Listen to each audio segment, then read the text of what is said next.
Selamat malam ya, Bapak, Ibu-ibu, teman-teman juga. Nah, kita mulai jazz pada malam hari ini dengan berdoa. Dalam nama Bapa dan Putra dan Roh Kudus. Amin. Doa kepada Santo Rafael. Ya Tuhan, dalam kebaikan-Mu yang tak terlukiskan, Engkau telah menjadikan Santo Rafael yang mulia sebagai pelindung umat-Mu dalam perjalanan. Dengan rendah hati kami mohon kepadamu agar kami dapat dituntunnya di jalan keselamatan dan memperoleh pertolongannya saat jiwa kami dalam bahaya. Demi Yesus Kristus Tuhan kami. Amin. Kemuliaan kepada Bapa dan Putra dan Roh Kudus, seperti pada permulaan, sekarang, selalu, dan sepanjang segala abad. Amin. Dalam nama Bapa dan Putra dan Roh Kudus. Amin.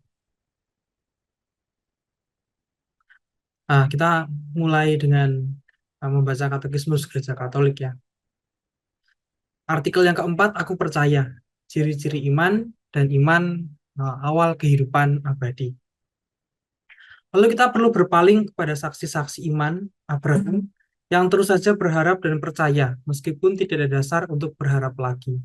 Perawan Maria yang maju dalam sejarah iman malahan masuk dalam kegelapan iman dengan mengambil bagian dalam kesengsaraan dan kegelapan makam putranya dan masih banyak lagi saksi-saksi iman.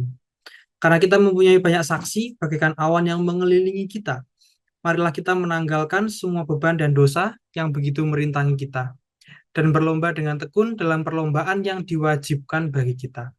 Marilah kita melakukannya dengan mata yang tertuju kepada Yesus, yang memimpin kita dalam iman, dan yang membawa iman kita itu kepada kesempurnaan. Nah, kemudian kita akan masuk dalam perikop pada malam hari ini mengenai peraturan dasar perempuan, pembalasan kepada orang Midian, dan juga mengenai jarahan. Musa berkata kepada kepala-kepala suku Israel, demikian, inilah yang diperintahkan Tuhan. Apabila seorang laki-laki bernasar atau bersumpah kepada Tuhan, sehingga ia mengikat dirinya kepada suatu janji, maka janganlah ia melanggar perkataannya itu. Haruslah ia berbuat tepat seperti yang diucapkannya. Tetapi apabila seorang perempuan bernasar kepada Tuhan dan mengikat dirinya kepada suatu janji di rumah ayahnya, yakni pada waktu ia masih gadis, dan ayahnya mendengar nasar dan janji yang mengikat diri anaknya itu, tetapi ayahnya tidak berkata apa-apa kepadanya, maka segala nasarnya itu akan tetap berlaku, dan setiap janji mengikat dirinya akan tetap berlaku juga. Tetapi jika ayahnya melarang dia pada waktu mendengar itu, maka segala nasar dan janji yang mengikat diri anaknya itu tidak akan berlaku. Dan Tuhan akan mengampuni perempuan itu, sebab ayahnya telah melarang dia. Tetapi jika perempuan itu bersuami dan ia masih berhutang karena salah satu nasar atau salah satu janji yang diucapkan begitu saja dan yang mengikat dirinya, dan suaminya mendengar tentang hal itu, tapi tidak berkata apa-apa kepadanya pada waktu mendengarnya, maka nasarnya itu akan tetap berlaku, dan janji yang mengikat dirinya akan tetap berlaku juga. Tapi apabila suaminya itu pada waktu mendengarnya melarang dia, maka ia telah membatalkan nasar yang menjadi hutang istrinya dan janji yang diucapkan begitu saja dan yang mengikat istrinya, dan Tuhan akan mengampuni istrinya itu. Mengenai nasar seorang janda atau seorang perempuan yang diceraikan, segala apa yang mengikat dirinya akan tetap berlaku baginya.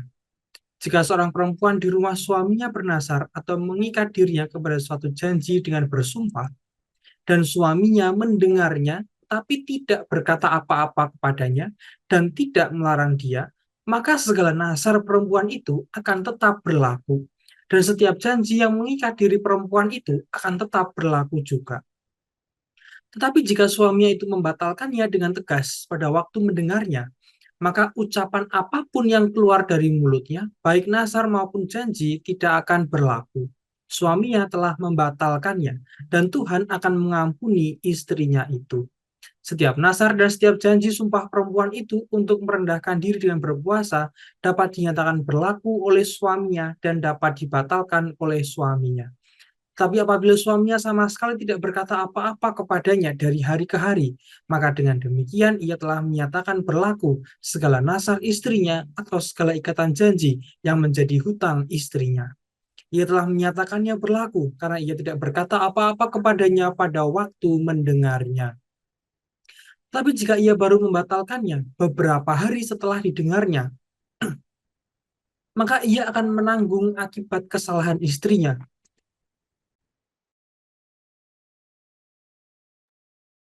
Itulah ketetapan-ketetapan yang diperintahkan Tuhan kepada Musa, yakni antara seorang suami dengan istrinya dan antara seorang ayah dengan anaknya perempuan pada waktu ia masih gadis di rumah ayahnya.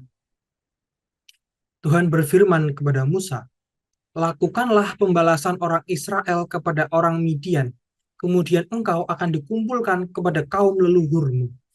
Lalu berkatalah Musa kepada bangsa itu, "Baiklah sejumlah orang dari antaramu mempersenjatai diri untuk berperang, supaya mereka melawan Midian untuk menjalankan pembalasan Tuhan terhadap Midian. Dari setiap suku di antara segala suku Israel haruslah kamu menyuruh 1.000 orang untuk berperang." Demikianlah diserahkan dari kaum-kaum Israel 1.000 orang dari tiap-tiap suku, jadi 12.000 orang bersenjata untuk berperang. Lalu Musa menyuruh mereka untuk berperang, 1.000 orang dari tiap-tiap suku bersama-sama dengan Pineas, anak Imam Eleazar untuk berperang, dengan membawa perkakas, tempat kudus, dan nafiri-nafiri pemberi tanda semboyan. Kemudian berperanglah mereka melawan Midian, seperti yang diperintahkan Tuhan kepada Musa, lalu membunuh semua laki-laki mereka. Selain dari orang-orang yang mati terbunuh itu, mereka pun membunuh juga raja-raja Midian, yakni Ewi, Rekem, Sur, Hur, dan Reba, kelima raja Midian, juga Bileam bin Beor, dibunuh mereka dengan pedang. Kemudian Israel menawan perempuan-perempuan Midian dan anak-anak mereka, juga segala hewan, segala ternak, dan segenap kekayaan mereka dijarah. Dan segala kota kediaman serta segala tempat perkemahan mereka dibakar. Kemudian diambillah seluruh jarahan dan seluruh rampasan berupa manusia dan hewan itu. Dan dibawalah orang-orang tawanan, rampasan, dan jarahan itu kepada Musa dan Imam Eleazar dan kepada umat Israel, ke tempat perkemahan di dataran Moab yang di tepi sungai Yordan dekat Yeriko. Lalu pergilah Musa dan Imam Eleazar dan semua pemimpin umat itu sampai keluar tempat perkemahan untuk menyongsong mereka. Maka gusarlah Musa kepada para pemimpin tentara itu, kepada para kepala pasukan 1.000 dan para kepala pasukan 100 yang pulang dari peperangan. Dan Musa berkata kepada mereka, "Kamu biarkanlah semua perempuan hidup. Bukankah perempuan-perempuan ini atas nasihat Bileam menjadi sebabnya orang Israel berubah setia terhadap Tuhan dalam hal Peor? Sehingga tulah turun ke antara umat Tuhan. Maka sekarang bunuhlah semua laki-laki di antara anak-anak mereka, dan juga semua perempuan yang pernah bersetubuh dengan laki-laki haruslah kamu bunuh. Tapi semua orang muda di antara perempuan yang belum pernah bersetubuh dengan laki-laki haruslah kamu biarkan hidup bagimu. Tetapi kamu ini berkemalah 7 hari lamanya di luar tempat perkemahan. Setiap orang yang telah membunuh orang dan setiap orang yang kena kepada orang yang mati terbunuh haruslah menghapus dosa dari dirinya pada hari yang ketiga, dan pada hari yang ketujuh kamu sendiri dan orang-orang tawananmu. Juga setiap pakaian dan setiap barang kulit dan setiap barang yang dibuat dari bulu kambing dan setiap barang kayu haruslah disucikan. Lalu berkatalah Imam Eleazar kepada para prajurit yang telah pergi bertempur itu, "Inilah ketetapan hukum yang diperintahkan Tuhan kepada Musa. Hanya emas dan perak, tembaga, besi, timah putih, dan timah hitam. Segala yang tahan api haruslah kamu lalukan dari api supaya menjadi tahir. Tapi semuanya itu haruslah juga disucikan dengan air penyuci, dan segala yang tidak tahan api haruslah kamu lalukan dari air. Lagi pula, kamu harus mencuci pakaianmu pada hari yang ketujuh, supaya kamu tahir, dan kemudian bolehlah kamu masuk ke tempat perkemahan." Tuhan berfirman kepada Musa, "Hitunglah jumlah rampasan yang telah diangkut, yang berupa manusia dan hewan. Engkau ini dan Imam Eleazar serta kepala-kepala puak umat itu. Lalu bagi dualah rampasan itu kepada pasukan bersenjata yang telah keluar berperang dan kepada segenap umat yang lain. Dan engkau harus mengkhususkan upeti bagi Tuhan dari para prajurit yang keluar bertempur itu, yakni satu dari setiap 500, baik dari manusia, baik dari lembu, baik keledai, dan dari kambing domba." Dari yang setengah yang telah didapat, mereka haruslah engkau mengambilnya, lalu menyerahkannya kepada Imam Eleazar sebagai persembahan khusus bagi Tuhan. Tapi dari yang setengah lagi, yang untuk orang Israel lain, haruslah engkau mengambil satu ambilan dari setiap 50, baik dari manusia, baik dari lembu, dari keledai, dan dari kambing domba, jadi dari segala hewan, lalu menyerahkan semuanya kepada orang Lewi yang memelihara kemah suci Tuhan. Kemudian Musa dan Imam Eleazar melakukan seperti yang diperintahkan Tuhan kepada Musa. Adapun rampasan, yakni yang masih tinggal dari apa yang telah dijarah laskar itu berjumlah 675.000 ekor kambing domba, dan 72.000 ekor lembu, dan 61.000 ekor keledai. Selanjutnya orang-orang, yaitu perempuan-perempuan yang belum pernah bersetubuh dengan laki-laki, seluruhnya 32.000 orang.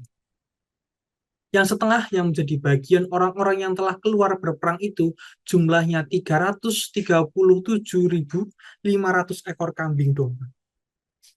Jadi upeti bagi Tuhan dari kambing domba itu ada 675 ekor. Lembu-lembu 36.000 ekor. Jadi upetinya bagi Tuhan ada 72 ekor. Keledai-keledai 36.000 ekor. Jadi upetinya bagi Tuhan ada 72 ekor. Dan orang-orang 16.000 orang, jadi upetinya bagi Tuhan 32 orang. Lalu Musa menyerahkan upeti yang dikhususkan bagi Tuhan itu kepada Imam Eleazar, seperti yang diperintahkan Tuhan kepada Musa. Yang setengah lagi yang menjadi bagian orang Israel lain, yang dipisahkan Musa dari bagian orang-orang yang telah berperang itu. Yaitu yang setengah yang menjadi bagian umat yang lain itu, domba-domba 337.500 ekor. Lembu-lembu 36.000 ekor, keledai 30.500 ekor, dan orang-orang 16.000 orang. Lalu Musa mengambil dari yang setengah yang menjadi bagian orang Israel lain itu satu ambilan dari setiap 50, baik dari manusia, baik dari hewan. Kemudian menyerahkan semuanya kepada orang Lewi yang memelihara kemah suci, seperti yang diperintahkan Tuhan kepada Musa. Lalu mendekatlah para pemimpin tentara, yakni kepala-kepala pasukan 1.000 dan kepala-kepala pasukan 100 kepada Musa, serta berkata kepadanya, hamba-hambamu ini telah menghitung jumlah prajurit yang ada di bawah kuasa kami, dan dari mereka tidak ada seorang pun yang hilang. Sebab itu, kami mempersembahkan sebagai persembahan kepada Tuhan apa yang didapat masing-masing, yakni barang-barang emas, gelang kaki, gelang tangan, cincin materai, anting, dan kerongsang untuk mengadakan pendamaian bagi nyawa kami di hadapan Tuhan. Maka Musa dan Imam Eleazar menerima dari mereka emas itu, semuanya barang-barang tempaan. Dan segala emas persembahan khusus yang dipersembahkan mereka kepada Tuhan, yakni yang dari pihak kepala-kepala pasukan 1.000 dan kepala-kepala pasukan 100, ada 16.750 sikal beratnya. Tapi prajurit-prajurit itu masing-masing telah mengambil jarahannya bagi dirinya sendiri. Setelah Musa dan Imam Eleazar menerima emas itu dari pihak kepala-kepala pasukan 1.000 dan kepala-kepala pasukan 100, maka mereka membawanya ke dalam kemah pertemuan sebagai peringatan di hadapan Tuhan untuk mengingat orang Israel. Demikianlah sabda Tuhan, syukur pada Allah. Nah, ini jadi saat ini kita bilangan bangsa Israel masih berada di dataran Moab. Nah, kalau sekarang itu Transyordan ya, atau Yordania. Dan kita masuk di bagian-bagian akhir dari kitab bilangan, yaitu bilangan 30 dan bilangan 31. Generasi ini dipersiapkan atau mungkin sudah siap untuk masuk ke tanah perjanjian. Nah ini ya, bangsa Israel berada di dataran Moab, yang sekarang menjadi Yordania. Nah, maka silahkan teman-teman untuk sharing kesaksian ataupun ada pertanyaan. Apa itu nasar? Apa pentingnya nasar? Apa yang dapat dipelajari dari pembalasan seperti dalam bilangan 31? Orang Israel melakukan pembalasan terhadap orang Midian. Kemudian bagaimana seharusnya kita berbagi? Dalam pasal 31, harga rampasan perang dibagi-bagikan kepada masyarakat. Bagaimana pendapat teman-teman tentang berbagi secara adil? Atau boleh juga disaringkan hal yang lainnya, memberikan kesaksian ataupun mau bertanya. Ya, jadi pada malam hari ini bilangan 30 tentang Nasar dan juga bilangan 31 mengenai pembalasan ya. Pembalasan orang Israel kepada orang Midian dan juga mengenai jarahan. Silakan Ibu Bapak dan teman-teman sekalian, eh, boleh direnungkan sejenak untuk kemudian sharing ya. Atau ada pertanyaan mengenai perikop pada malam hari ini. Saya beri waktu ya mungkin 5 menit. Silakan. Silakan Ibu Bapak, teman-teman, kalau ada yang mau sharing atau bertanya. Jadi ini latar belakangnya itu ya. Mungkin 2 pertemuan atau 3 pertemuan yang lalu kita pernah membahas pasal bahwa bangsa Israel itu mulai masuk kemudian ke tanah Midian. Dan kita ketemu dengan suatu tokoh yaitu Bileam bin Beor. Terus kemudian Bileam bin Beor itu diminta oleh seorang raja, Raja Moab, itu untuk memberikan kutuk bagi bangsa Israel. Nah, ternyata si Bileam itu kan tidak bisa mengutuk bangsa Israel ya. Kemudian Bileam itu memberikan saran bahwa Israel itu mesti dipisahkan dari Tuhan. Jadi selama bangsa Israel itu bersatu dengan Tuhannya, dia nggak akan bisa untuk dimusnahkan. Nah, salah satu caranya untuk memisahkan bangsa Israel dengan Tuhan adalah dengan cara berhala. Jadi diutuslah para perempuan Moab itu dan kemudian eh, berselingkuh dengan para pria Israel gitu ya. Terus mereka diminta untuk menyembah Baal Peor dan lain sebagainya. Nah, dari peristiwa itu kemudian eh, muncul seorang tokoh gitu yang mulai dari Pineas salah satunya, dan di pasal ini di pasal 31 kita baru menyentuh itu kembali bahwa orang Israel itu harus melakukan pembalasan terhadap orang Midian eh, oleh akibat perbuatannya di masa lalu. Dan kemudian eh, mengenai jarahan juga setelah perang menang terus kemudian mendapatkan hak milik dari atau rampasan perang begitu. Nah, bilangan 30 itu terus kemudian seperti apa ya, nongol atau nyempil di situ ya, mengenai pentingnya nasar. Dan sebenarnya mengenai nasar itu sudah dibahas ya di imamat ataupun di bilangan yang bagian awal, bilangan 6 mengenai ketentuan membayar nasar ataupun menjadi seorang nasir. Jadi kira-kira itu yang akan kita bahas dalam 1 jam ke depan. Eh, Materi nanti akan dibagi dua. Saya bilangan 30 mengenai Nasar dan kemudian nanti akan dilanjutkan sama sama Kojos ya, tentang pembalasan bangsa Israel terhadap orang Midian dan juga mengenai jarahan bilangan 31. Terus seandainya dari Bapak Ibu, teman-teman ada yang mau bertanya ataupun ada yang mau sharing, silahkan tentang kehidupan di minggu ini, mungkin apa yang disyukuri, apa yang menjadi eh, pergumulan dalam hidup, bagaimana hubungan dengan Tuhan, gitu, bebas. Oke, kalau tidak ada mungkin saya masuk materi aja dulu ya. Terus kemudian nanti seandainya ada sharing, mungkin bisa di akhir gitu, biasa setelah setelah materi. Oke, ini mengenai peraturan dasar perempuan ya. Untuk pertama mungkin saya akan awali bahwa di Imamat 27 itu secara khusus sudah membahas mengenai pembayaran nasar gitu ya. Masing-masing itu sudah ada ukurannya tentang pembayaran nasarnya itu. Misalnya ada seorang laki-laki, dia berumur antara 20 sampai 60 tahun dan dia harus membayar kira-kira 50 sikal perak gitu. Seandainya dia perempuan, maka dia harus membayar 30 sikal perak. Nah, seandainya kelompok umur yang berbeda, misalkan 50 sampai 2 misalkan umur 5 sampai umur 20 tahun,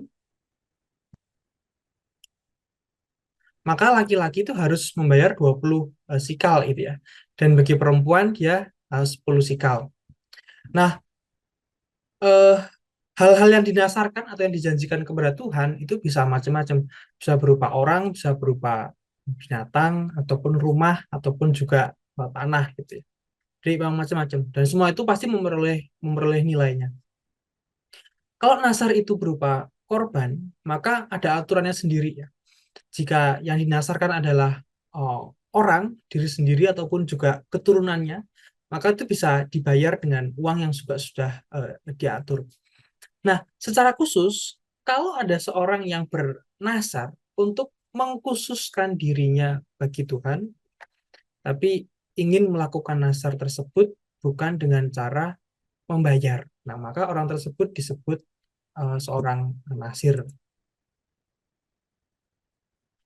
Nah, maka selanjutnya mengenai seorang nasir. Jadi seorang nasir itu adalah orang yang mengkhususkan diri bagi Tuhan. Entah sejak dari kandungan ibunya ataupun dengan nasar khusus ya, sehingga dia uh, ingin membaktikan atau mengabdikan diri pada Tuhan. Nah, mengenai nasir ini sebenarnya sudah banyak dibahas di bilangan 6 pada saat itu.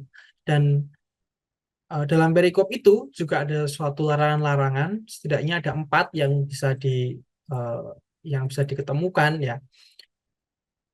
Pertama, seorang nasir itu dilarang untuk minum anggur ataupun minuman keras. Kemudian dia dilarang untuk makan buah anggur atau suatu apapun yang berasal dari pohon anggur. Kemudian seorang nasir itu pun juga dilarang untuk mencukur kepalanya. Kemudian seorang nasir itu dilarang untuk menajiskan diri dengan mayat orang.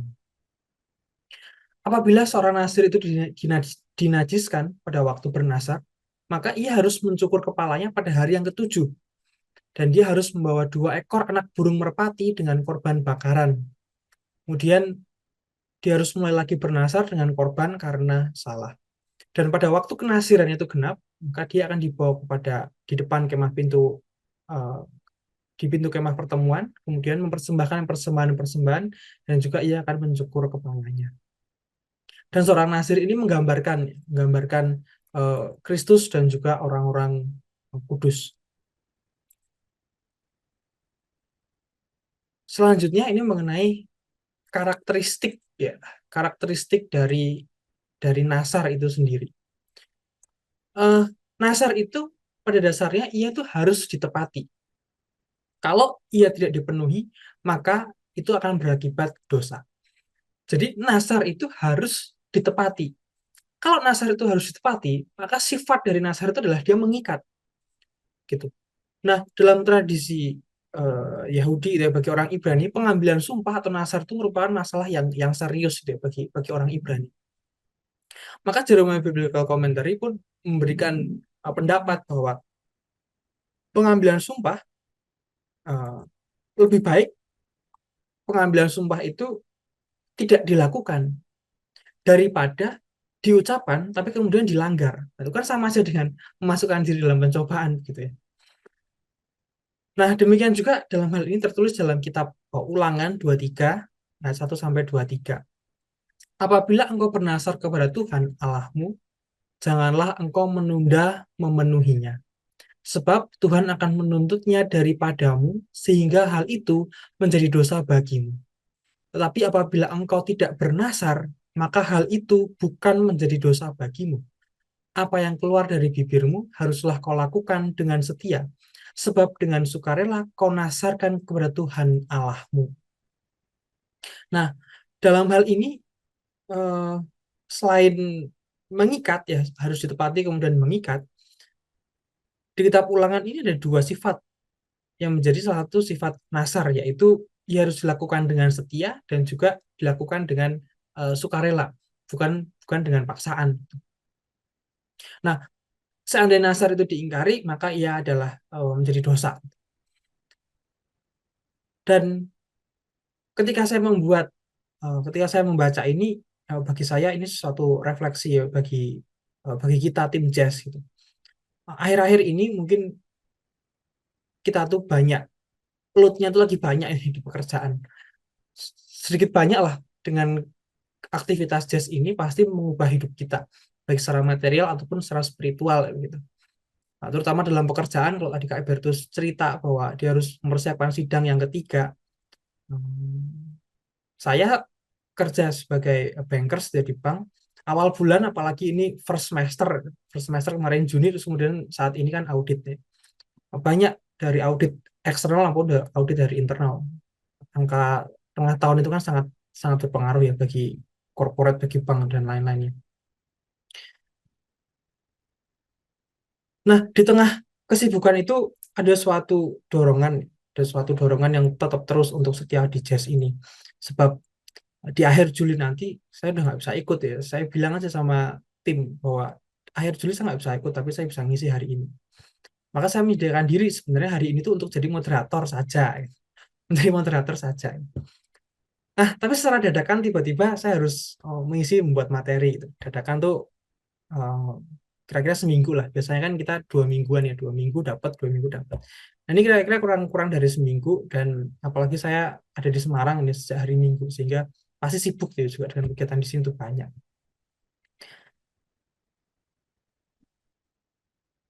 Ya, kembali lagi bahwa itu adalah suatu rasa belonging terhadap jazz ini, maka saya sanggupi. Barangkali itu suatu bentuk ya dari suatu kesetiaan ataupun dengan sukarela. Tapi mengikat bahwa hari ini perlulah ada suatu waktu yang disisihkan untuk berbagi dengan ibu bapak dan teman-teman sekalian, belajar bagi saya juga. Karena itu, kemudian poin yang ketiga, karena itu janganlah bernasar tanpa memikirkannya dengan sungguh-sungguh. Sebab orang yang bernasar, ia akan bebas dari ikatannya hanya jika ia itu sudah melaksanakan penyerahan persembahan itu. Jadi nggak ada yang bisa melepaskan nasar itu. Dan selain ketika ia sudah melaksanakan penyerahan persembahan itu, kecuali dia perempuannya, tergantung dari ayah ataupun dari suaminya.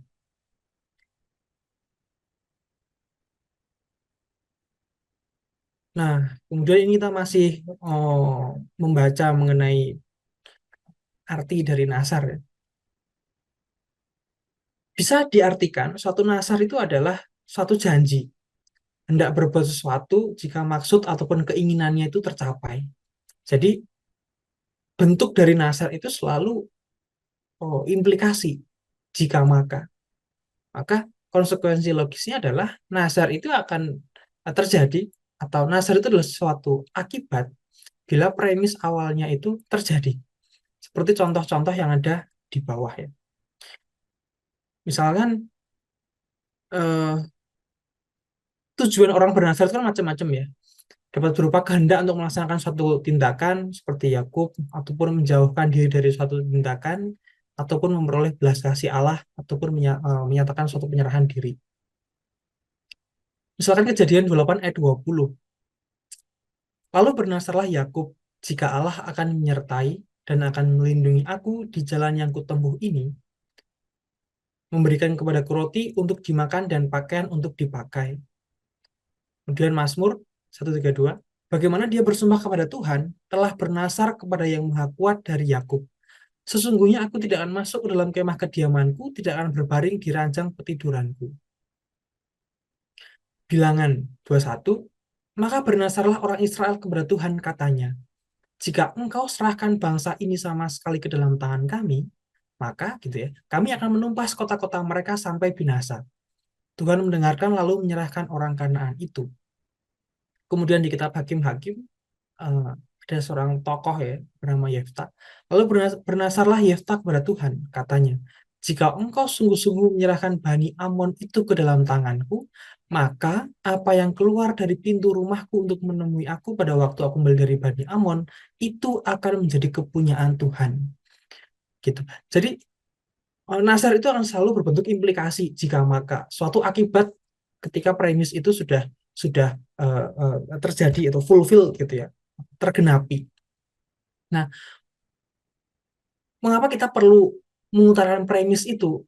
Jadi kan seperti transaksional ya. Saya jika jika Tuhan memberi saya begini maka saya akan melakukan itu. Nah, sebenarnya seperti transaksional.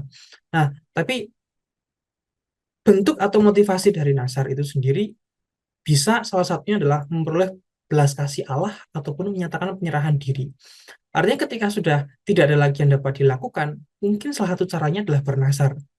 Maka bentuknya akan transaksional. Seandainya Tuhan mengabulkan keinginan saya, menolong saya, maka saya berjanji akan melakukan setelah mendapatkan kebebasan itu. Jadi nasar itu dapat diartikan sebagai suatu janji ataupun sumpah ataupun juga kaul. Nah, kalau ngomongin kaul itu kan pasti ada ya dalam diri para biarawan dan biarawati. Jelas itu ada dalam diri mereka dan sifat-sifatnya pun terpenuhi. Mereka melakukannya harus dengan setia, mereka memilih itu secara sukarela dengan bebas, dan kemudian kaul itu kan mengikat. Dan kita pun dapat ikut ambil bagian dalam dalam kaul itu, menyerahkan diri dalam Tuhan, dalam setiap pekerjaan, pelayanan dan juga panggilan dan uh, dan sebagai bentuk keterlibatan dalam kaul ini gitu. Maka seandainya kita manusia pun pernikahan itu juga dapat dianggap sebagai suatu kaul, suatu janji, mengikat, setia, dan juga uh, secara sukarela, bukan tanpa paksaan. Uh, ada suatu cerita suatu hari ya, barangkali ini mungkin tidak terlalu nyambung, tapi semoga bisa diambil insight-nya sedikit aja. Suatu hari ketika saya di Tangerang, ada seorang sahabat ini bercerita. Tapi ini tolong ceritanya ditangkap alurnya aja ya. Mungkin latarnya ada yang tidak sesuai. Ini ada dua orang teman. Dalam kesempatan ini barangkali saya juga mohon doa juga dari ibu bapak sekalian kepada mereka berdua ini. Ada seorang wanita dan pria, dua-duanya saya kenal, pacaran. Mereka lebih tua. Mereka itu sudah kenal sejak lama ketika di kuliah kira-kira. Tapi baru pacaran itu dalam 1 tahun terakhir. 1 tahun terus kemudian mereka mestinya kan berpikir untuk menikah. Kedua ini punya sifat yang sangat berbeda. Memang si wanita itu sangat dominan ya terhadap relasi dan juga eh, sangat menekan cowoknya itu dalam hal pekerjaan, dalam hal kepribadian ataupun dalam hal perilakunya. Dan kita orang komunitas di Jakarta itu juga tahu bahwa pria ini tuh punya karakter yang lemah gara-gara dia punya orang tua, terutama ibunya yang strict, yang galak, itu yang tegas ataupun yang dominan juga. Jadi eh, dia tidak suka dengan ibunya atau punya luka batin dengan ibunya begitu, tapi dia dapat jodoh yang begitu juga. Jadi memang cerminan. Mereka sudah pacaran kira-kira 1 tahun, tapi si cowok itu belum memutuskan kapan untuk menikahi pacarnya. Nah, akhirnya keputusan ini pun diambil oleh orang tua si si pria ini. Kamu tuh sudah dewasa, sudah saatnya mesti ambil keputusan. Kamu tuh mau lanjut atau tidak gitu. Dan akhirnya karena suatu dalam tanda kutip paksaan tadi, mereka ikutlah kursus perkawinan. Mereka mulai booking sana sini, mulai mencari acara apa yang pas, pastornya siapa, gitu ya, choirnya siapa. Mereka sudah mulai mulai cari itu. Tapi dalam proses persiapan pernikahannya, keributan itu senantiasa terjadi. Dan terutama ketika mertua atau ibunya si pria tadi yang dominan ketemu dengan menantu yang dominan juga. Jadi yang satu pengennya begini, yang satu pengennya begitu. Bayangkan saja keributannya seperti itu. Memang si kasus ini sangat sering ya, sangat sering umum gitu. Tapi yang menarik itu adalah respon dari mereka berdua. Karena mereka tidak ketemu dengan jadwal yang pas atau rencana yang diinginkan, dan akhirnya mereka tuh memutuskan untuk tidak dilanjutkan. Saya nggak bilang mereka putus ya, tapi pada saat itu mereka vakum. Kira-kira setahun kurang, kemudian wanita itu kembali dan mereka tuh akan segera menikah. Dan orang-orang tuh bertanya, loh, kamu tuh bukannya yang meninggalkan dia, kok kamu tiba-tiba kembali tuh? Kok kamu tiba-tiba kembali kemudian meneruskan rencana kamu? Dia pun menjawab bahwa ya biar keluarga saya tidak malu, dan kalimat berikutnya adalah, tapi jangan harap bahwa saya pengen punya anak yang bapaknya seperti dia. Dan disitulah kengerian dari rencana yang dia buat bagi kami teman-teman komunitas yang mengetahuinya pun juga speechless, dan ya kita nggak punya kata-kata aja untuk apa ada ya manusia macam begini. Dan akhirnya mereka puji Tuhan barangkali ya, mereka menikah di Februari 2024 ini. Nah, ketika saya mau merefleksikan kembali bahwa pada hari ini materinya tentang nasar atau kita bisa sebut dengan suatu kaul, seringkali saya tuh berpesan sama teman-teman bahwa kalau atau mungkin ketika di PD juga seringkali disinggung bahwa mencari jodoh itu kan mesti apa yang Tuhan mau ya, bukan apa yang kita mau. em, barangkali lebih bahagia seandainya mendapatkan jodoh yang diinginkan Tuhan, tapi panjang daripada menuruti kehendak atau standar dari manusia gitu, tapi tidak bahagia dalam dalam hidupnya.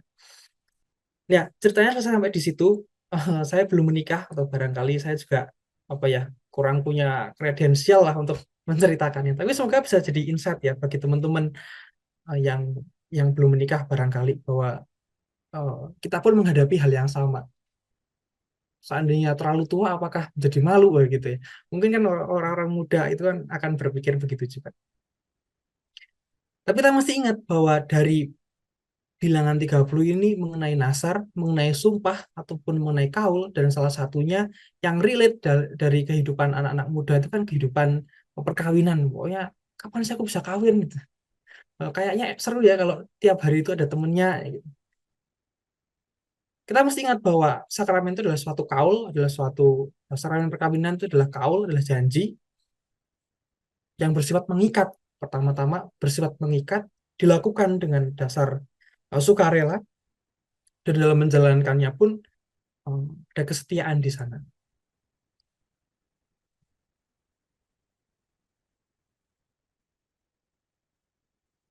Nah, kemudian kita masuk pada periko pada malam hari ini. Sebenarnya periko pada malam hari ini itu berisi mengenai nasar ya, yang diucapkan laki-laki maupun juga perempuan. Allah menuntut agar umatnya itu memenuhi janji mereka kepadanya dan juga kepada orang lain. Struktur teks dari bilangan 30 ini dapat dibagi menjadi 5, yaitu nasar yang diungkapkan oleh seorang laki-laki. Kemudian, nasar yang diungkapkan seorang perempuan ketika masih gadis. Dan nasar seorang perempuan yang dibawa dari masa dia masih gadis kemudian sampai dia bersuami. Kemudian nasar seorang janda atau perempuan yang diceraikan. Kemudian nasar seorang perempuan yang bersuami. Jadi pada saat itu nasar itu kan oleh seorang wanita ya, yang menurut budaya saat itu perempuan itu pasti dipandang sebagai suatu milik atau selalu tunduk pada bapaknya atau pada suaminya. Nasar dari seorang perempuan itu dapat dibatalkan dalam beberapa kondisi. Yang pertama, ketika nasar itu diucapkan saat belum bersuami, maka dapat dibatalkan oleh ayahnya. Kalau nasar itu diucapkan saat belum bersuami tapi kemudian bersuami, maka dapat dibatalkan oleh suaminya. Kemudian apabila nasar itu diucapkan saat bersuami, maka tentu dapat dibatalkan oleh suaminya. Apabila nasar itu diucapkan pada saat dia diceraikan atau sudah bercerai atau ketika dia menjanda, maka nasar itu tidak dapat dibatalkan. Jadi yang dapat membatalkan adalah ayah ataupun suaminya.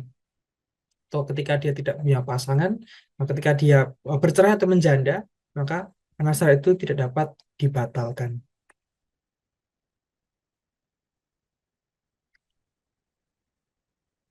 Kemudian peraturan eh, nasar ini ya, bilangan 30 ayat 2. Apabila seorang laki-laki bernasar atau bersumpah kepada Tuhan, sehingga ia mengikat dirinya kepada suatu janji, maka janganlah ia melanggar perkataannya itu. Haruslah ia berbuat tepat seperti yang diucapkannya. Kalau dari Targum Jonathan mengatakan bahwa man, a son of 13. Jadi yang disebut sebagai seorang laki-laki yang dapat bernasar atau bersumpah pada Tuhan adalah mereka yang minimal umurnya 13 tahun. Dan dalam tradisi Yahudi, orang yang berumur 13 tahun itu sudah dewasa.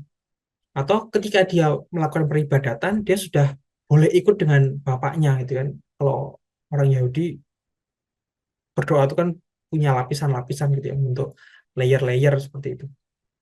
Dengan uh, wanita dan pria itu dipisah. Nah, kemudian kalau seorang anak laki-laki yang sudah berumur 13 tahun itu boleh ikut bapaknya.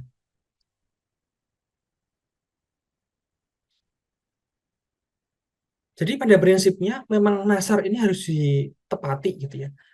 Kalau dia tidak ditepati maka akan menjadi suatu dosa. Karena itu kita mesti berhati-hati dalam nasar. Jadi ini adalah suatu keputusan yang penting, yang sifatnya mengikat. Dan Prokopius dari Gaza itu mengatakan bahwa laki-laki yang melanggar nasar istrinya yang dibuatnya tanpa persetujuan ayahnya tidak berbuat dosa. Hal yang sama berlaku pada pria beristri yang tidak menyetujui sumpah yang diucapkan istrinya. Sebab yang dinasarkan ketika perempuan itu tunduk pada kekuasaan yang lebih besar, bila tidak dilaksanakan tidak membuatnya bersalah. Jika perempuan itu menjadi janda atau berpisah dengan suaminya, maka nasarnya itu mengikat. Sebab perempuan itu diciptakan demi laki-laki dan perempuan hanya perlu untuk menaati laki-laki. Eh, ada juga yang mengatakan bahwa perintah Tuhan ini mengenai perempuan yang bernasar itu disampaikan oleh Musa eh, pada banyak kepala suku supaya disampaikan kepada setiap orang Israel. Karena pada saat itu kan konteksnya adalah di atas 20 tahun para pria itu pasti akan pergi berperang di bilangan 26 gitu, setelah melakukan teracah jiwa gitu.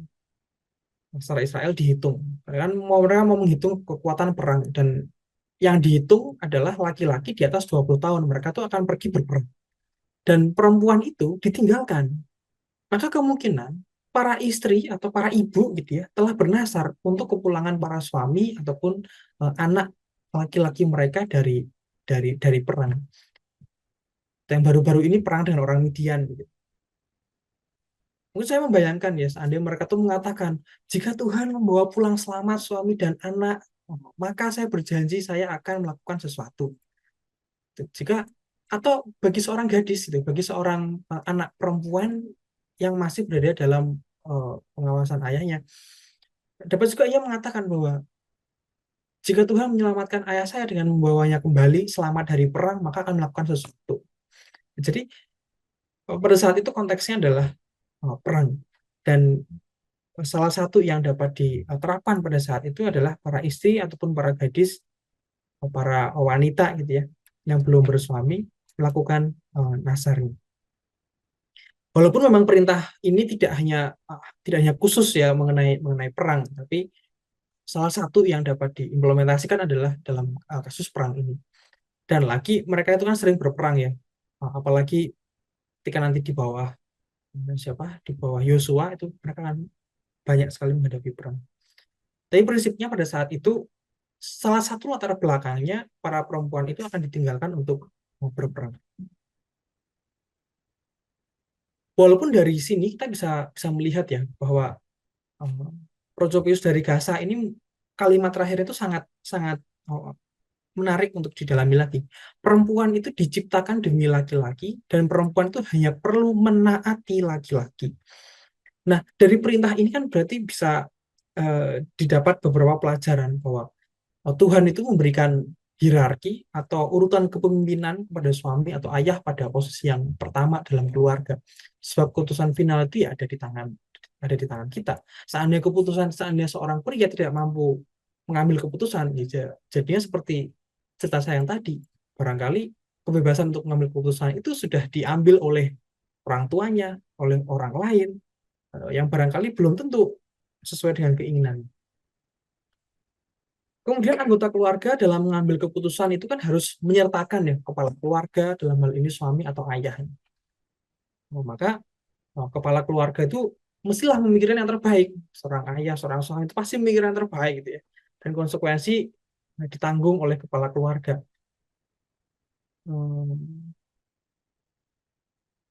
Seandainya suami itu membatalkan nasarnya dengan tegas pada waktu mendengarkannya dan kemudian ia membiarkannya, akhirnya malah berakibat tidak baik, maka suami itu akan menanggung akibat kesalahan dari istrinya. Gitu. Jadi kalimat terakhir ini bagi saya sangat menarik sekali. Procopius dari Gaza, perempuan itu diciptakan demi laki-laki dan perempuan hanya perlu menaati laki-laki.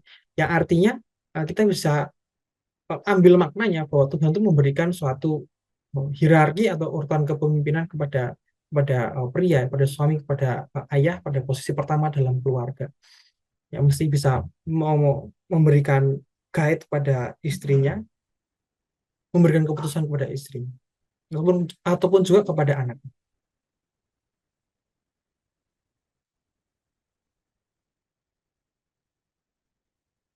Selanjutnya mengenai nasar ini untuk sesuatu yang terpuji, dia harus ditetapi, baik ada yang mendengarnya ataupun tidak ada yang mendengarnya. Seandainya nasar itu tidak diungkapkan dengan kata-kata, maka sebenarnya kan itu tidak wajib ya. Karena kan yang mengikat tidak ada. Apa buktinya kalau tidak hanya dengan kata-kata? Kewajiban bersumpah itu akhirnya didasarkan pada kejujuran bersama yang mengharuskan kita untuk mematuhinya. Dan kitab suci itu banyak sekali memberi contoh bagi banyak orang yang meyakinkan diri sendiri untuk bernasar. Nah, mereka tidak melanggar nasar suci itu tanpa merasa tersinggung dan tidak akan terlalu berhati-hati dalam menjalankannya. Kecuali jika mereka bernasar karena ada kepentingan, ada rasa takut, ada rasa malu yang membuat mereka untuk melakukannya. Nah, eh, Ibu Bapak dan teman-teman bisa bandingkan dengan kitab 2 Samuel bab 15. Barangkali ini bisa menjadi salah satu apa ya, salah satu insight juga mengenai Nasar ini. Tokohnya itu adalah Absalom, anak dari Daud, dan pada saat itu Daud sudah berubah setia gitu ya. Sudah bukan lagi artinya dia sudah pernah melakukan dosa, dikisahkannya di situ. Si Absalom itu pernah mengungkapkan kepada raja bahwa aku ini bernasar bagi Tuhan. Sehingga dia tuh minta untuk dipulangkan ke negeri Hebron.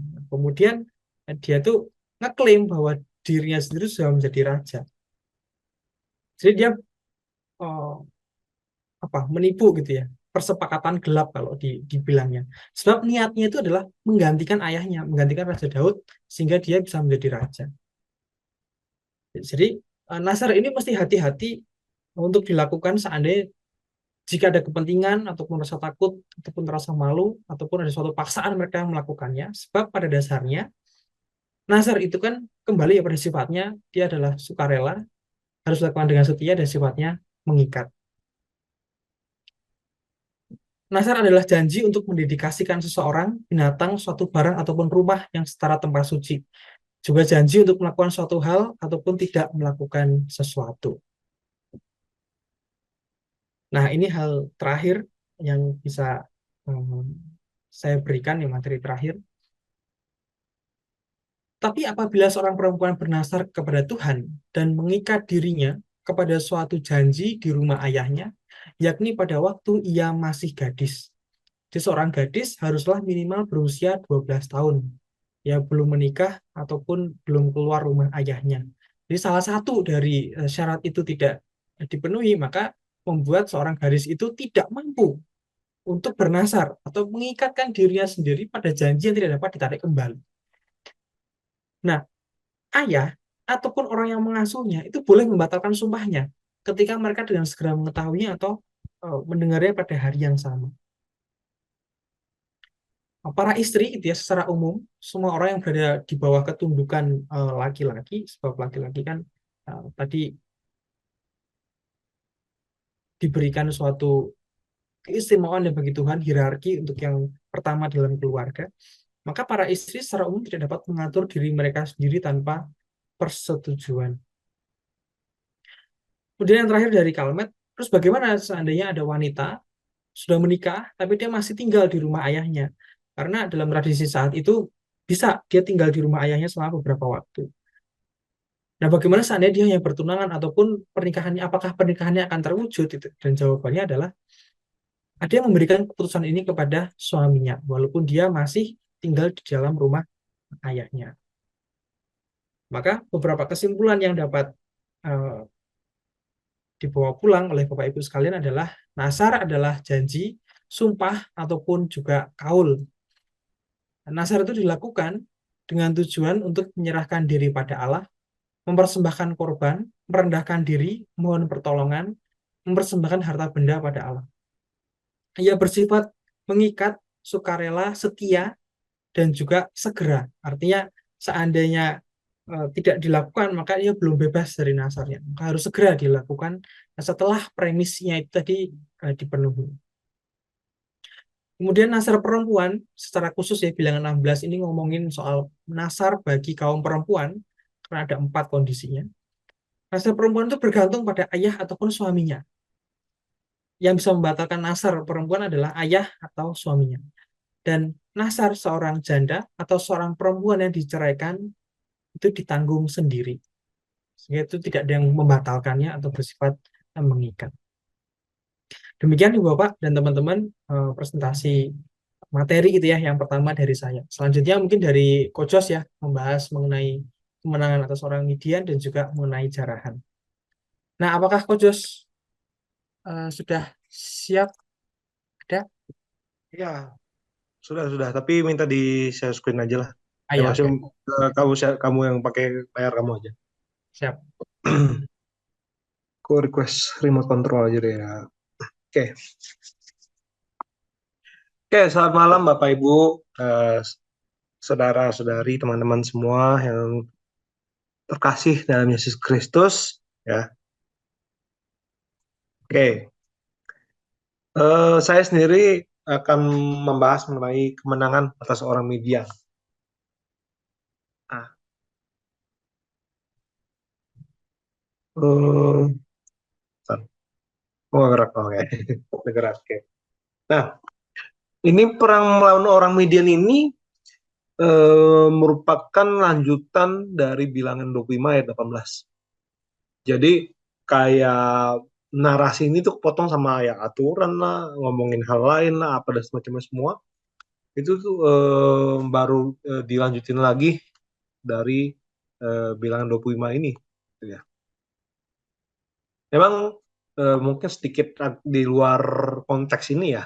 Memang sebenarnya dalam Alkitab sendiri, terutama mungkin dalam Perjanjian Lama ya.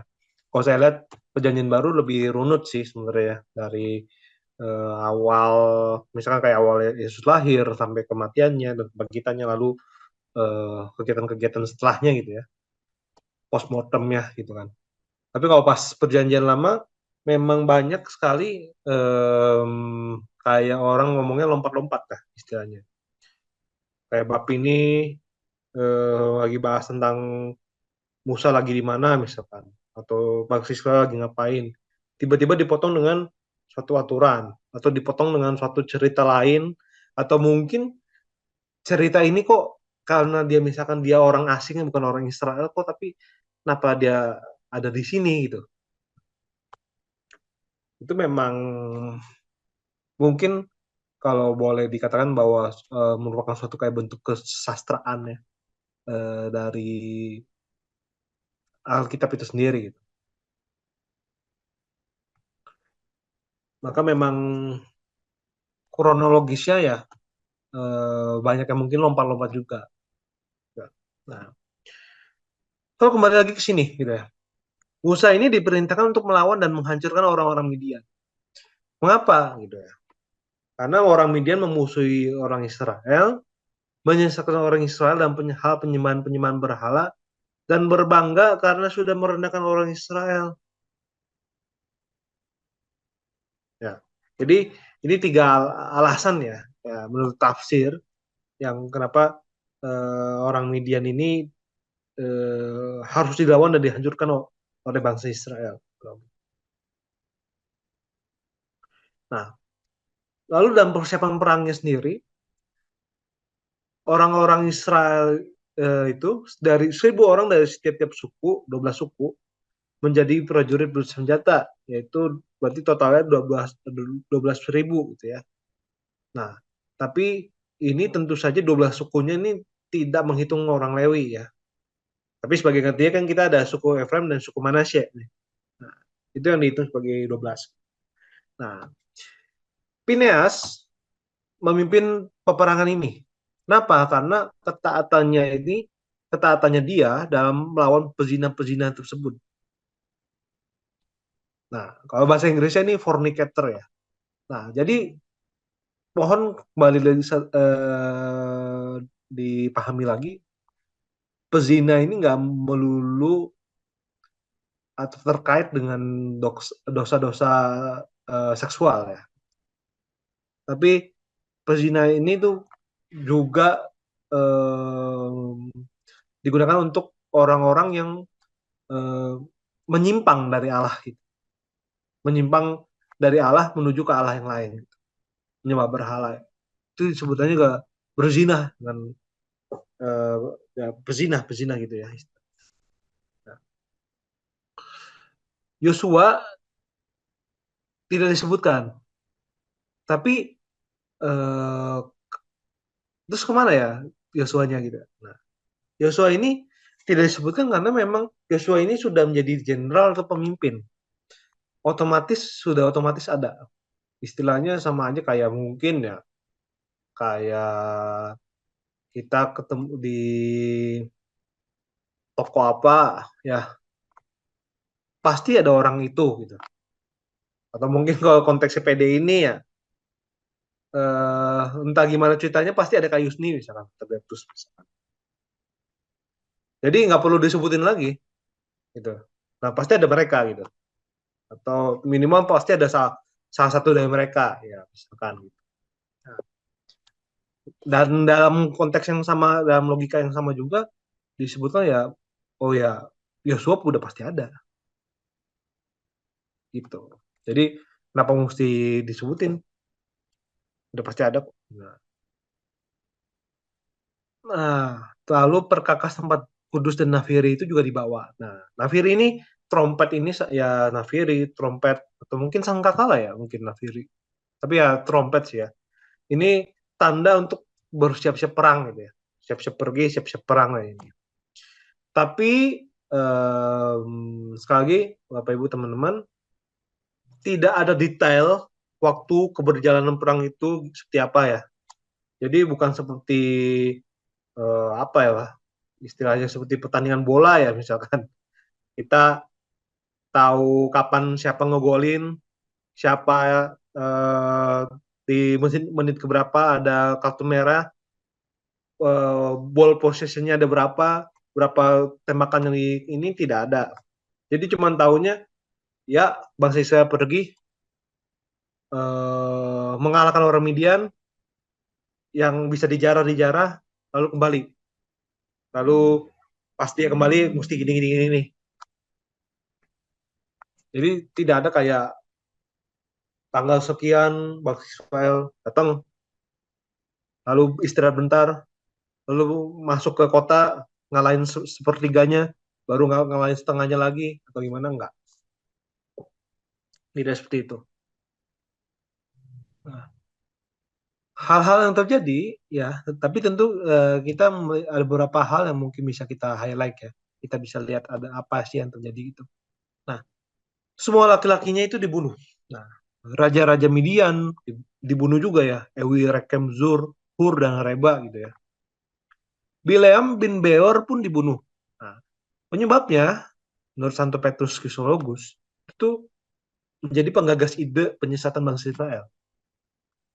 Makanya Allah ya, eh, juga istilahnya yang menunjukkan murkanya juga pada Bileam. Nah, mengapa ada Bileam di situ? Pertanyaannya.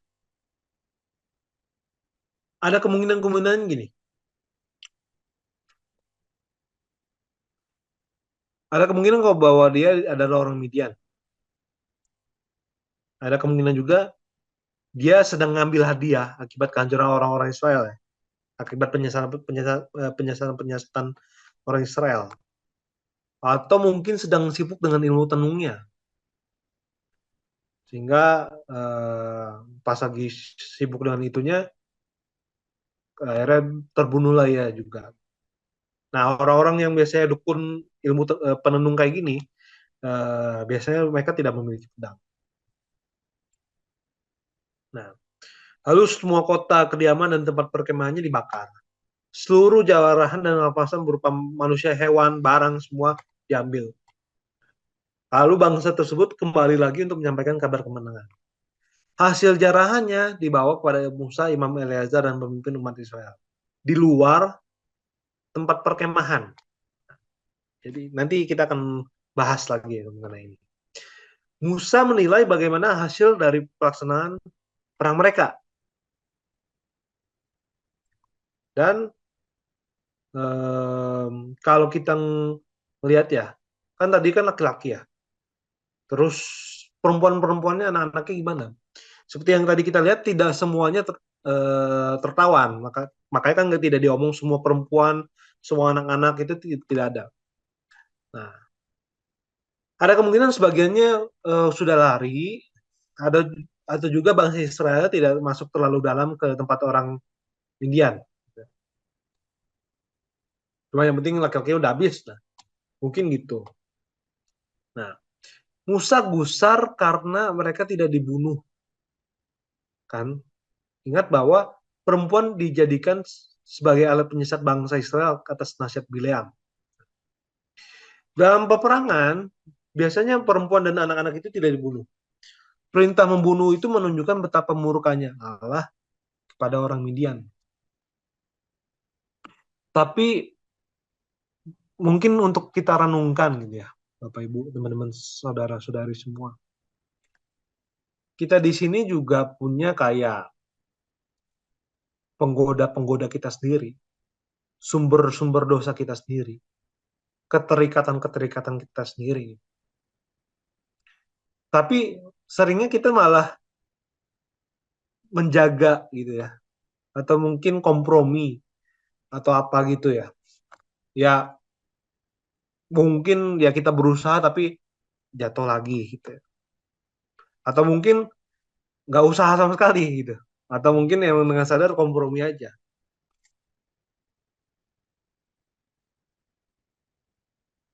Kita nggak ini ya. em, kita tidak ngomong bahwa sumber semuanya ini karena wanita gitu ya. Itu menurut saya pemahaman yang terlalu dangkal. Karena keterikatan-keterikatan kita nggak melulu pada hal-hal yang atau orang-orang ya seperti itu gitu. Bisa juga keterikatan-keterikatan kita karena uang, jabatan kita, atau mungkin hal-hal enak laginya ya. Atau mungkin malah ketika keadaan hati kita gitu. Rasa ingin diakui, rasa ingin apa ya, tidak mau kalah, semua keinginan kita itu harus sesuai berjalan dengan keinginannya kita. Padahal kan hidup kita tidak melulu soal kita, hidup kita tidak melulu soal apa yang kita punya, hidup kita tidak melulu soal apa yang kita eh, ya lakukan dan semacamnya semua. Dan suka tidak suka, hidup kita juga bukan soal untuk memuaskan diri kita sendiri juga atau menurut ego kita. Makanya Yesus pun juga ngomong menyangkal diri gitu loh. Bahwa memang dalam diri kita banyak kayak hal, oh aku tuh ingin diakui, oh aku nih ingin eh, dipuji-puji, aku ingin eh, apa ya, diperhatikan setiap saat dan semacamnya. Apakah seperti itu? Gitu. Apakah selama ini kita membiarkan rasa-rasa itu muncul? Apakah selama ini kita masih menganggap diri kita yang paling menderita dan semacamnya? Padahal ya banyak hal penting yang mesti kita lakukan, banyak hal benar yang harus kita lakukan, bukan melulu soal kita. Ini bahkan kita belum masuk ke pembahasan bahwa kita mesti hidup sebagai terang dan garam, kita mesti menuruti Kristus dan semacamnya. Tapi penyadaran bahwa memang hidup kita bukan milik kita, hidup kita milik Tuhan dan memang mesti dijalani. Suka nggak suka, memang adanya seperti ini dan ya semoga kita bisa menemukan kebahagiaan yang sederhana di tengah apa yang kita lakukan sih. Nah, lalu semua anak laki-laki itu dibunuh. Nah, anak itu ya seperti tadi yang Leo juga udah ngomong juga ya, anak tuh maksudnya tuh yang dia berumur di 12 bawah 12 tahun gitu ya. Tadi kan sebenarnya Leo ngomongnya di atas 13, maksudnya minimal 13 ya, dianggap sebagai eh, eh, orang dewasa ya. Tapi ya, ya kurang lebih sama lah definisinya. 12 tahun ke bawah itu dianggapnya masih anak. Semua anak laki-laki ini dibunuh kenapa? Karena ditakutkan membawa dendam karena sanak saudaranya dibunuh. Bisa juga sudah dipersembahkan untuk Baal Peor, sehingga mungkin ada kecenderungan-kecenderungan yang mungkin kurang baik dan semacamnya. Semua perempuan yang tidak pernah kawin dengan bangsa Israel dibiarkan hidup. Jadi semua yang udah kawin, semua yang sudah menghasut ya terutama ya, apa semua itu dibunuh. Tapi yang belum pernah kawin, yang ini eh, tidak dibunuh. Kenapa? Karena diharapkan anak-anak orang-orang muda tersebut itu tuh bisa belajar mengenai kebenaran dan nanti mungkin bisa jadi akan menikah dengan orang Israel. Berarti masuk ke dalam Bani Israel. Bapak Ibu, teman-teman, saudara-saudari, kita mesti paham juga bahwa konteksnya ini tradisi lampau sebelum pembuangan ke Babel, ya. Jadi belum ada kayak masalah kawin campur atau tidak ada ngomong orang kawin campur itu kafir misalkan. Itu tidak ada hal semacam itu pada zaman itu.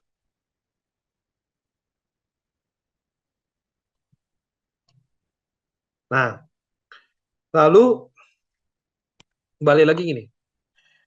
Setiap orang yang telah membunuh maupun kena mayat tidak boleh masuk ke dalam kemah, harus disucikan. Semua pakaian, barang kulit, bahan dari bulu kambing, kayu disucikan. Benda-benda tahan api disucikan dengan api. Benda-benda tahan air, tidak tahan api disucikan dengan air yang dicampur dengan abu lembu. Ini kembali lagi saya jadi teringat kayak mungkin ke perenungan kita lagi ya, bahwa em, kejahatan ya, membunuh orang itu kan kejahatan.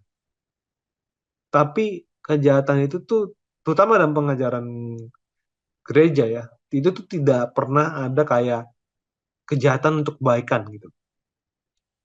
Kayak membunuh untuk orang, membela orang apa itu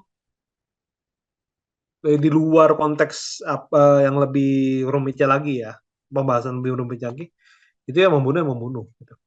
Atau mungkin yang lebih sederhana gini, berbohong untuk kebaikan itu kan eh, itu sebenarnya nggak ada. Tapi kan kadang kita masih suka ya untuk ya berbohong karena mikirnya ya daripada jujur-jujur gimana nanti masalah ini. Memang ya menurut saya memang susah ya untuk manusia gitu ya. Apalagi kalau misalkan risikonya kadang terlalu gede atau risikonya kadang kita nggak bisa terima. Bahwa kadang kita melakukan kejahatan atau melakukan hal-hal yang buruk dijustifikasi ya. Kadang memang mungkin memang untuk kebaikan, tapi kadang memang dijustifikasi seolah untuk kebaikan. Apakah kita masih seperti itu, atau apakah kita benar-benar gak ada usaha, atau kita ada usaha tapi masih ya gagal tentu saja, atau bagaimana? Kembali lagi ya itu untuk kita renungkan. Nah, pembagian hasil jarahan. Menarik bahwa pembagian hasil terhadap orang-orang yang berperang maupun yang tidak itu berbeda. Kurang lebih yang berperang itu 20% lebih banyak. Dan pajak yang dikenakan pada orang yang tidak berperang itu lebih tinggi. Kurang lebih ini. Jadi mungkin memang tetap ada kayak perbedaan ya upah ya tanda kutip yang diberikan pada orang-orang gitu ya. yang berperang maupun yang tidak berperang. Kalau yang berperang memberikan persembahan sulung pada para imam, sedangkan yang tidak berperang pada orang Lewi. Tradisi para rabi mengajarkan bahwa yang terbesar itu biasanya diberikan kepada raja.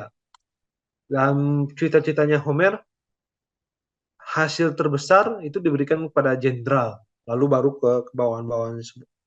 Dan ini juga dilakukan juga oleh orang-orang Syria pada zaman itu. Dan juga kebagian hasilnya ini diberikan kepada Tuhan. Nah, lalu para pemimpin itu juga memberikan emasnya secara cuma-cuma. Kenapa? Sebagai rasa terima kasih atas bimbingan Allah dalam peperangan. Prajurit bawahan ini tidak memberikan hal sama, ya memang karena tidak ada keharusan. Lalu gini, Bapak Ibu, saudara-saudari, teman-teman semua. Mungkin ya,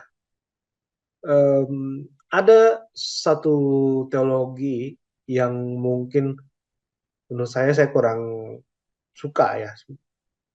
Bukan teologi Katolik tentu saja ya.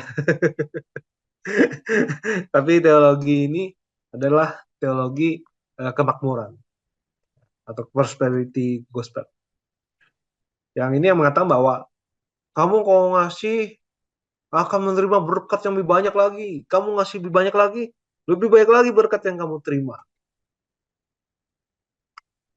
Saya jujur kurang suka kalau misalkan hal itu dikaitkan dengan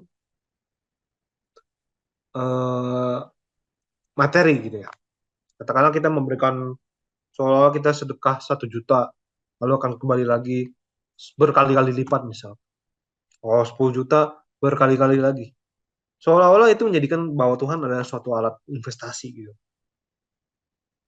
Padahal kita bisa hidup aja, bisa nafas aja itu bagus.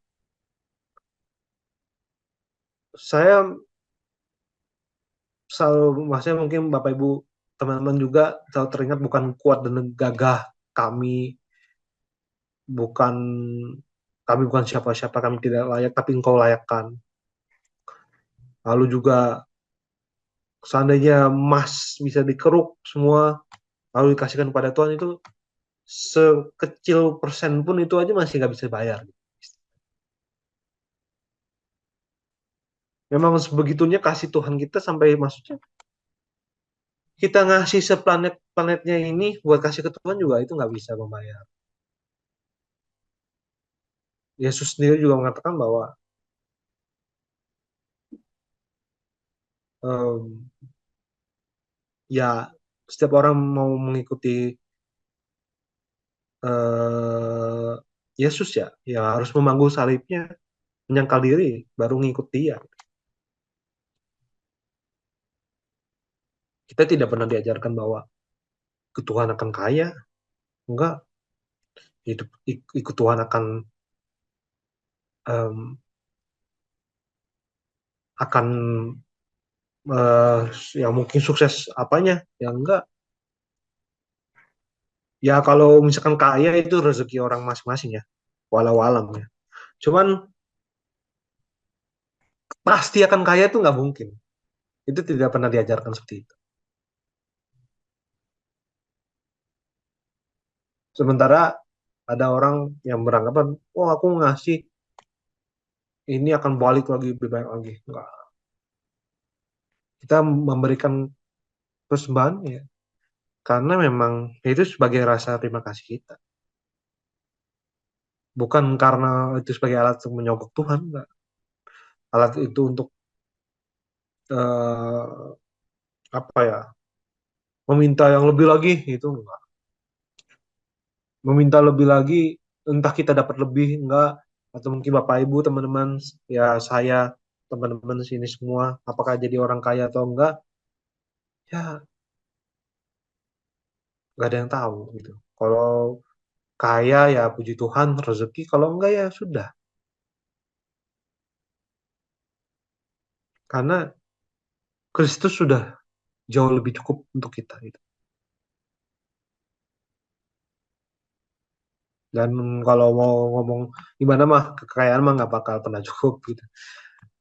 Keenakan dan semacamnya itu nggak bakal pernah cukup gitu. Tapi ya menyadari bahwa Kristus adalah harta kita yang paling berharga, ya puji Tuhan gitu.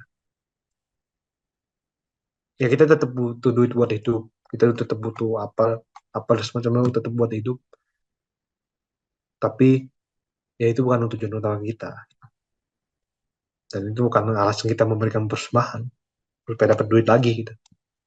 Enggak, karena itu merupakan salah satu bentuk rasa terima kasih,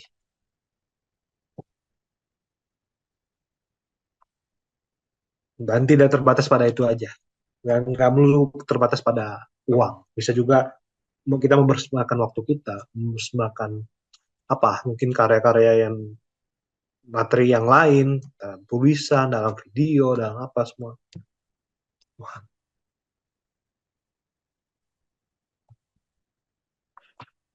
Lalu pada malam hari ini dari yes, kok gerak sendiri ya, ada sumber-sumber dosa seharusnya tidak dibiarkan ada dan hidup dalam diri kita. Kejahatan yang dilakukan dengan maksud baik pun merupakan kejahatan sehingga pun harus dilakukan penyucian, dan persembahan dengan sukarela merupakan salah satu cara untuk berterima kasih atas penyertaan Tuhan dalam hidup. Mengenai peraturan nazar, nazar sekali lagi adalah janji sumpah kaul. Dilakukan dengan tujuan menyerahkan diri kepada Allah, mempersembahkan korban, merendahkan diri, memohon pertolongan, mempersembahkan harta benda pada. Nazar bersifat mengikat, sukarela, setia, dan segera.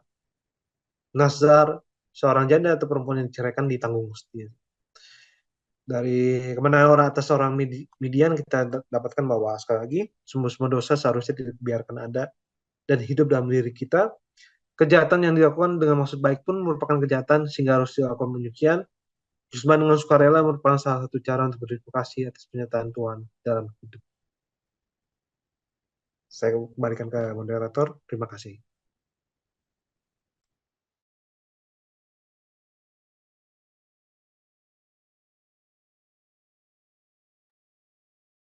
Oke, selamat malam ya. Terima kasih ya Coach Jos ya untuk pengajaran yang luar biasa. Mungkin dari teman-teman ada tambahan, ada kesaksian ataupun juga ada pertanyaan. Silahkan. Jadi pada malam hari ini kita sudah menyelesaikan ya bilangan 30-31 mengenai Nasar dan juga mengenai pembalasan terhadap orang Midian. Ada yang mau di-sharingkan? Silahkan teman-teman. Kalau ada yang mau ditanyakan juga.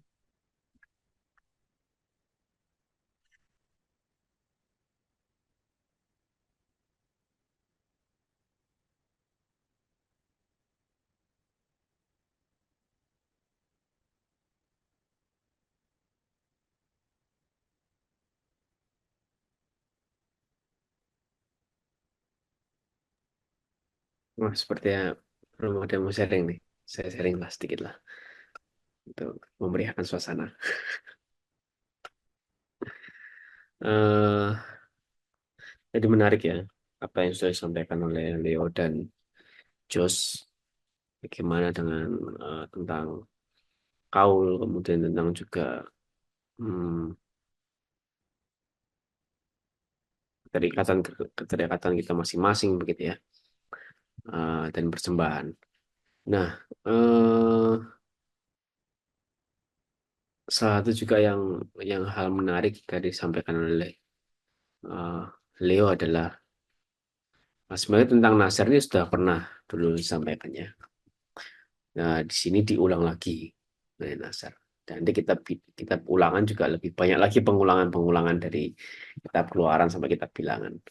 Nah, cuma satu yang menarik adalah waktu itu Nasr dikaitkan dengan kaul. Nah, di sini muncul satu terminologi menarik lain adalah bagaimana Nasr itu selain dikaitkan dengan kaul juga dikaitkan dengan janji, khususnya janji pernikahan begitu ya kan. Nah, itu sesuatu yang menarik. Nah, tapi kaul tidak terbatas hanya hal itu, juga tadi lo juga saya sampaikan bahwa banyak hal termasuk juga ketika kita membaktikan hidup kita terhadap sesuatu, gitu. Khususnya sesuatu ini kita tahu dalam hati kita bahwa ini untuk kemuliaan Tuhan. Saya membaktikan diri untuk pekerjaan misal, itu untuk kemuliaan nama Tuhan. Saya membaktikan diri untuk pelayanan, itu untuk kemuliaan nama Tuhan. Gitu ya.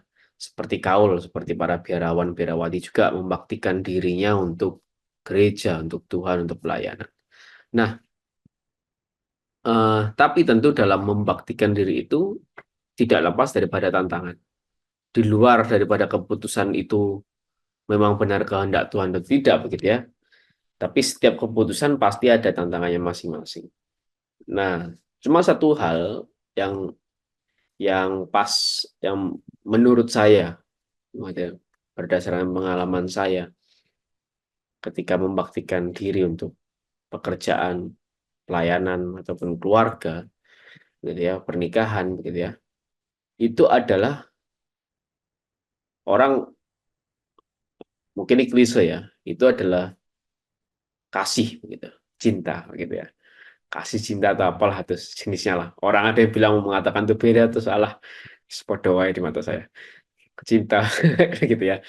Cuman, nah seringkali orang mengasosiasikan cinta itu dengan perasaan, perasaan deg-deg ser gitu ya, perasaan apalah entah apalah gitu. Nah, ini saya nggak setuju begitu. Karena pada hakikatnya cinta itu mengandung komitmen dan konsekuen gitu. Cinta itu mengandung komitmen dan konsekuen. Contoh yang paling gampang, paling nyata adalah ya cinta Tuhan sendiri terhadap kita manusia. Karena sudah dari awal Tuhan menciptakan manusia itu dengan kasih. Gitu. Dan dari awal ketika manusia tercipta, Tuhan mengasihi manusia, maka konsekuensinya adalah Tuhan harus menyelamatkan manusia, kan begitu. Dan Tuhan Yesus dengan cintanya, karena Tuhan Yesus mencintai kita, maka Tuhan Yesus konsekuen untuk tetap mau berada di jalur salib untuk menyelamatkan kita umat manusia. Itu. Sekalipun Tuhan Yesus di Taman Getsemani kita tahu ada pergumulannya. Bapak, jika engkau bisa memalingkan, ya, seandainya cawan ini berlalu daripada aku, begitu kan, tapi tetap kehendakmu saja yang terjadi dalam kehidupanku, kan begitu, itu dalam pergumulannya. Pergumulan Tuhan Yesus dengan komitmen dan konsekuen dalam hidupnya. Nah, itulah sebenarnya cinta itu. Maka ketika kita memutuskan sesuatu, bahwa saya mau membaktikan diri dalam pelayanan, gitu ya. Misal sebagai contoh pelayanan jazz ini yang kita lalui bersama, begitu ya. Di sini ada Leo, ada Jos, dan juga nanti ada Ricardo, begitu. Ya kita konsekuen akhirnya, konsekuen dengan konsekuensi bahwa kita harus belajar, kita harus menyiapkan materi, kita harus membaca, begitu ya. Kita harus memahami itu, kita harus konsekuen dengan semua itu, gitu. Dan pada akhirnya apa yang kita sampaikan di jazz ini mungkin nggak sampai 20% dari semua yang kita baca, gitu, untuk persiapan jazz ini. Jadi Bapak, teman-teman sini sudah tinggal dapat sehari-harinya saja, begitu kan. Padahal yang dibaca tuh banyak sekali, gitu. Bahannya yang dipersiapkan saja itu banyak sekali, gitu. Nah, itu contohnya seperti itu. Termasuk juga dalam pernikahan misal, gitu. Kalau tadi di sini dibahas ya bahwa dalam konteks zaman itu perempuan itu milik, gitu. Perempuan itu milik bapaknya ketika dia belum menikah, dan perempuan itu milik suaminya ketika dia sudah menikah. Tapi itu tentu tidak relevan lagi di zaman sekarang, begitu kan? Karena di zaman sekarang eh, manusia tidak memiliki manusia, begitu kan? Hanya Tuhan yang memiliki manusia, begitu ya. Tapi manusia dan antar manusia tidak saling punya hak satu dengan yang lain, tidak saling memiliki maksudnya. Nah, maka juga eh, kalau misal Leo tadi cerita tentang pernikahan, begitu ya, maka pada akhirnya eh, hukum yang paling berlaku dalam pernikahan itu adalah hukum kasih. Dengan kata lain, saling mengasihi. gitu. Saling. Kalau kita mungkin pernah baca di Alkitab, hai istri tunduklah pada suamimu, hai suami cintailah istrimu dengan segenap hatimu, segenap jiwamu, begitu ya. Menurut saya itu nggak berlaku 100%. Wah, menarik. Dalam artian bagaimana? Yang tepat adalah saling. Suami istri saling menghormati. Suami istri saling tunduk satu dengan yang lain. Suami istri saling mencintai. Suami istri saling melayani. Suami istri saling memimpin. Suami istri saling memandu. Nah, kalau nggak ada kata saling di zaman sekarang, wah, nggak bisa. Gitu. Akan sangat susah untuk dilalui. Saling mengampuni, saling mengasihi. Kalau nggak ada kata saling, itu akan sangat susah. Nah, orang bisa sampai pada satu titik pengertian bahwa dia saling mengasihi, gitu ya. Itu wes, wes, wes, wes. Tentunya itu pasti karena dia konsekuen atas pilihan bahwa dia hidup menikah, begitu kan. Dia konsekuen bahwa dia memasukkan orang lain yang bukan siapa-siapa, bukan keluarganya, gitu ya. Mungkin baru dia kenal dalam waktu setahun, paling lama 10 tahun begitu. Itu dia masukkan dalam kehidupannya dan menjadi bagian dari kehidupannya, gitu kan. Itu kan ada konsekuensi yang harus ditanggung pasti. Itu. Suami ataupun istri itu sama-sama saling menanggung konsekuensi. Dan orang harus konsekuen terhadap hal tersebut. Begitu.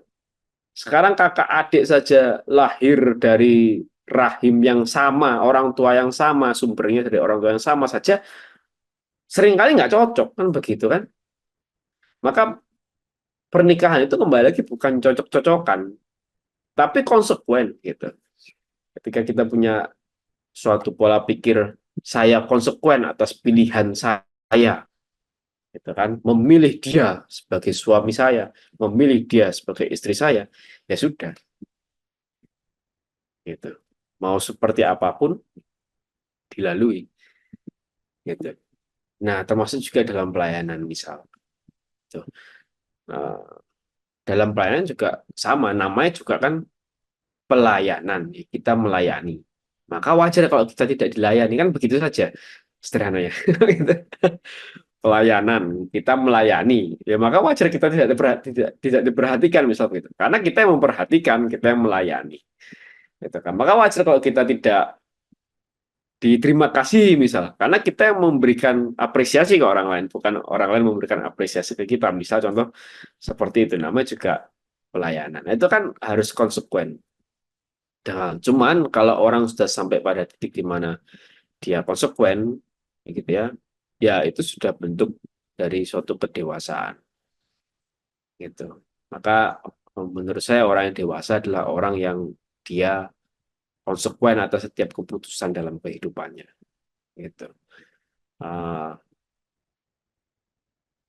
ya kira-kira. Nah, ya paling sekian dari saya. Kemudian juga, sedikit juga apa yang juga disampaikan oleh Jos begitu ya, bahwa Jos juga menyampaikan hal menarik. Ya seluruh tambang emas dan seluruh dunia ini diberikan kepada Tuhan itu nggak cukup, karena ya memang Tuhanlah yang menciptakan segala sesuatu ya, dia nggak butuh apa-apa sebenarnya. Bahkan pada hakikatnya Tuhan itu nggak butuh kita sebenarnya begitu ya. Tuhan tetaplah Tuhan tanpa manusia begitu. Tuhan tetaplah Tuhan tanpa alam semesta begitu ya. Gitu. Tuhan tidak berkurang gitu. Mau kita menyembah Dia ataupun tidak, ketuhanan tidak berkurang, kemuliaannya tidak berkurang gitu. Dengan kita semakin menyembah Dia, kemuliaan Tuhan juga tidak bertambah. Gitu kan? Ketuhanan Tuhan juga tidak bertambah. Itulah Tuhan. Maka prinsip dalam kekristenan jelas tadi sudah disampaikan bahwa kita duluan yang ditebus. Begitu. Lalu kita berbuat baik. Karena kita berterima kasih atas setiap penebusan yang Tuhan berikan kepada kita, maka kita berbuat baik kepada Tuhan. Kita mengasihi Tuhan. Itu buktinya Tuhan mengasihi kita adalah Tuhan berkorban demi dosa, demi menyelamatkan kita dari dosa. Bukti kita mengasihi Tuhan adalah ya kita melayani Dia. Itu kita membaktikan. Nah, bukti kita mengasihi Tuhan ya kita membaktikan hidup kita untuk Tuhan. Dalam keluarga kita, dalam pelayanan, dalam pekerjaan. Maka dua tema ini berkaitan antar nasar dengan persembahan. Itu bagaimana nasar itu bentuk dari pembaktian hidup kita kepada Tuhan. Persembahan adalah bentuk cinta kita kepada Tuhan. Dan cinta paling besar yang bisa kita lakukan kepada Tuhan adalah ya kita membaktikan hidup kita untuk Tuhan. Nah, paling sekian. Terima kasih. Silakan monggo kalau ada yang sharing. Silakan. Luar biasa. Terima kasih Kak Bertus untuk sharingnya juga peneguhannya pada malam hari ini. Pasti ya di akhir itu ada suatu kata-kata mutiara yang dapat kita bawa pulang mengenai konsekuensi. Cinta itu bukan cocok-cocokan, tapi konsekuen terhadap pilihannya. Bapak teman-teman, apakah ada lagi yang mau menambahkan kesaksian ataupun juga pertanyaan? Kita masih punya waktu 20 menit barangkali. Silakan kalau ada yang mau. Oke, teman-teman, seandainya tidak ada, mungkin kita tutup saja gitu ya. Nah, ini ada kontak kami, YouTube, rekaman Just Hope House of Praise Bandung, dan juga Instagram @house.of.praise. Pengumuman tiap Selasa jam 7 malam kita ada PD offline di Jalan Maulana Yusuf nomor 5 di Kota Bandung. Kemudian setiap kita ini belum diganti ini ya. 2 minggu lagi ya, Kamis 25 Juli 2024 pukul 19. Nanti ada Jazz Online, kita akan membahas bilangan bab 32 dan 33. Jadi ini 2 minggu lagi ya, Kamis 25 Juli 2024. Mari kita tutup pertemuan Jazz malam hari ini dengan berdoa. Dalam nama Bapa dan Putra dan Roh Kudus. Amin. Malaikat Allah, Engkau diutus oleh Allah untuk melindungi umat-Nya dan mengantar mereka ke tempat yang telah ditentukan oleh-Nya. Ya malaikat pelindungku, aku bersyukur kepada Allah karena Dia sendiri berkenan mengutus Engkau, mendampingi dan melindungi aku. Sudilah Engkau melindungi aku terhadap semua yang membahayakan diriku. Bila bahaya itu sudah dekat, sudilah Engkau melawannya demi keselamatanku. Sedangkan kalau bahaya itu masih jauh, bimbinglah aku menempuh jalan lain yang lebih aman. Semoga Engkau selalu mengingatkan aku akan kebaikan dan jangan merelakan aku melakukan hal-hal yang kurang berkenan kepada Allah. Kalau aku menghadapi godaan, mohonkanlah kekuatan dari Allah agar aku tidak goyah. Dan kalau aku jatuh dalam dosa, sudilah Engkau membimbing aku untuk bertobat. Lindungilah aku dalam ketenangan dan jagalah aku bila aku tidur. Sudilah Engkau memberikan kekuatan bila aku lemah. Doakanlah aku selalu agar dapat mengamalkan hidup Kristen dengan tulus hati. Mohonkanlah aku rahmat Allah, agar aku mampu menjadi pewarta kabar gembira seperti malaikat Gabriel dan penumpas kejahatan seperti malaikat Mikael. Ya malaikatku, semoga aku selalu mengikuti bimbingan dan bersama Engkau perkenankanlah aku selalu melambungkan pujian serta syukur kepada Allah dengan pengantaran Kristus Tuhan kita. Amin. Kemuliaan kepada Bapa dan Putra dan Roh Kudus, seperti pada permulaan, sekarang, selalu, dan sepanjang segala abad. Amin. Dalam nama Bapa dan Putra dan Roh Kudus. Amin.